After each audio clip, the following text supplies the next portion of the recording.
Teaching the kettlebell swing. If someone hasn't swung a kettlebell before, or even if they have, they may not understand how to appropriately hip hinge. What we're looking to get them to do is understand the fundamentals of unlocked knees, hinging forward instead of squatting. A very beginner issue with the kettlebell swing is wanting to squat the swing. So before we even get the kettlebell in their hands, we're going to go through this series of movements to get them set up for the best position. First, we want them to assume about a shoulder width stance. Toes can be forward or a little out for comfort, but we don't want them too close or too wide.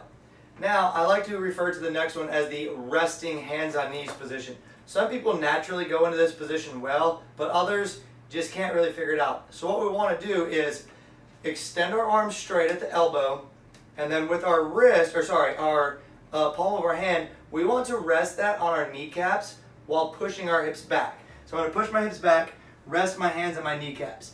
Now, two things need to happen here to get into the final position. We want to pull our shoulders back and lift our chest up. What that's going to do, it's going to take our back from potentially rounded to flat or arched, if we will. So now from this hands on knees position, we're going to make two fists, bring them together, and pull them in until they touch your inner thigh. Now this is the bottom of our swing. We can go through a whole group and get them here within 60 seconds. Now from here, we want to talk about the movement. We're going to ask everyone to stand up completely and point their knuckles straight forward. Then simply ask them to go back into that position. What may happen here is they may go into this position. So you can put a hand on the knee and tell them to lift their butt up. So from here, have them stand and point their knuckles a few times. Then we're going to introduce the weight of the kettlebell. We don't want them to just start swinging. First, we'll ask them to hike the kettlebell like a football. Always show the client what it looks like beforehand.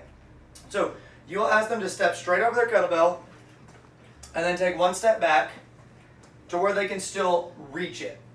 Now we're going to go ahead and push the hips back and unlock the knees, reaching that kettlebell in front. Now all we're going to do is pull the kettlebell back and up. It's going to go between the legs, so it looks like this. We'll do that a few times. So all that does is it gets the kettlebell coming up and back.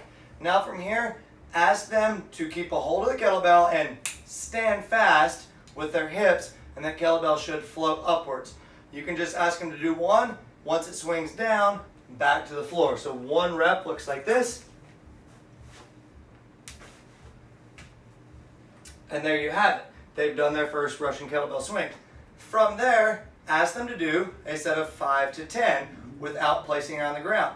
A couple things we're looking for is that the outside of the wrist comes all the way to contact with the inner thigh, their chest is forward, and their back is flat. So then when we stand up, the hips should initiate movement, and then the arms float up.